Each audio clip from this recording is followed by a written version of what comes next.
नमस्कार दोस्तों, एक बार फिर से आप सभी का बहुत बहुत स्वागत है एबीआर कोचिंग सेंटर में। दोस्तों, इस क्लास में हम लेके हैं प्राचीन इतिहास का 7वां भाग, जो कि है संगम काल के बारे में। तो देखिए, आज का फर्स्ट हमारा है संगम युग का संबंध किसके इतिहास से है। तो तमिलनाडु के इतिहास से संबंधित है संगम युग। अलवर संतों की उत्पत्ति किस आधुनिक राज्य से हुई है? तो तमिलनाडु से हुई है। संगम युग के दौरान रोमन व्यापार केंद्र कहाँ था? तो मसूरी में था। नेक्स्ट है चोल वंश की स्थापना किस शासक ने की थी? तो विजाल्या चोल ने की थी चोल वंश की स्थापना। प्राचीन चोल साम्राज्य की राजधानी कहाँ है? तो उरैयूर है, जो वो प्राचीन चोल साम्राज्य की राजधानी थी। बात करते हैं चोल राजाओं का शासन कहाँ था? तो चोल राजाओं का शासन था तमिलनाडु में। किस राजवंश ने श्रीलंका और दक्षिण पूर्व एशियाई देशों पर विजय प्राप्त की है? तो चोल शासकों ने। चोल राजवंश की राजधानी क्या थी? तो तंजौर है, जो वो चोल राजवंश की राजधानी थी। चोल काल में बना बृहदेश्वर मंदिर कहाँ स्थित है? तो तंजावुर यानी कि तंजौर में स्थित है। एक चोल साम्राज्य के मंदिर का उदाहरण कौन सा है? तो अरावतेश्वर मंदिर है, जो वो एक चोल साम्राज्य के मंदिर का उदाहरण है। कौन सा? अरावतेश्वर मंदिर। बात करते हैं चोल शिलालेख जैन संस्थानों को दान की गई भूमि को किसके रूप में वर्णित करते हैं? तो पलिछंदम के रूप में वर्णित करते हैं। चोल प्रशासन के संदर्भ में वेटी शब्द का क्या अर्थ है? तो वेटी शब्द का अर्थ है कर यानी कि टैक्स। बृहदेश्वर मंदिर किसने बनवाया था? तो राजा राज चोल ने बनवाया था बृहदेश्वर मंदिर। अधिकांश चोल मंदिर किसको समर्पित थे? तो शिव को समर्पित थे अधिकांश चोल मंदिर। गंगा को उत्तर से दक्षिण लाने वाला चोल राजा कौन था? तो राजेंद्र चोल, जो कि गंगा को उत्तर से दक्षिण लाने वाला चोल राजा था। बात करते हैं दूसरी शताब्दी ईसा पूर्व में प्रिंस एलरा ने श्रीलंका पर विजय प्राप्त की थी। वह द्रविड़ शासक के किस राजवंश से जुड़ा है? तो चोल राजवंश से जुड़ा है। नेक्स्ट हम बात करते हैं किस चोल राजाओं ने सबसे पहले सिलोन यानी कि सिंगल पर विजय प्राप्त की थी? तो राजा राज प्रथम ने जो है सिलोन यानी कि सिंगल पर विजय प्राप्त की थी। नेक्स्ट बात करते हैं क्वेश्चन 18 की। तो अरब सागर में भारतीय नौसेना की सर्वोच्चता स्थापित करने वाला प्रथम भारतीय शासक कौन था? राजा राज प्रथम था। पुहार शहर की स्थापना किस चोल राजा ने की थी? तो करिकाल ने की थी। उत्तर मेरूर शिलालेख से किस प्रशासन के बारे में जानकारी मिलती है? तो चोल जो राजवंश है उसकी जानकारी मिलती है चोल प्रशासन की। किसे? उत्तर मेरूर शिलालेख से। नेक्स्ट बात करते हैं किसमें द्वितीय पांड्या साम्राज्य के भूमि माप का उल्लेख किया है?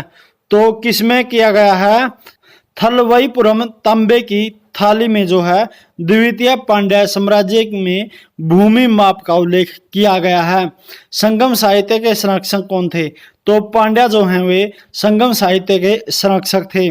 बात करते हैं शाही चोलों के तहत राजस्व प्रशासन के संबंध में सलभोग शब्द का क्या अर्थ था? तो स्कूल के भरण पोषण के लिए दान की गई जमीन है, जो सलभोग का शब्द का अर्थ है। बात करते हैं दक्षिण के चोल साम्राज्य का उदय कब हुआ था? तो दक्षिण के चोल साम्राज्य का उदय हुआ था 9वीं शताब्दी ईस्वी में। नेक्स्ट है चोल शिलालेखों में वर्णित भूमि की श्रेणियों के अनुसार किसको ब्राह्मणों को दान की गई भूमि के रूप में जाना जाता है? तो ब्रह्मदेव के रूप में जाना जाता है।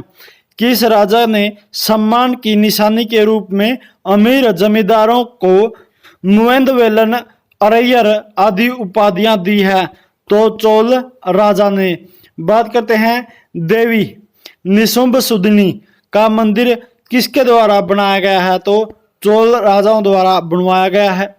बात करते हैं इसमें नेक्स्ट नटराज की कांसे की मूर्ति किसके काल में बनाई गई है? तो चोल काल में बनाई गई है।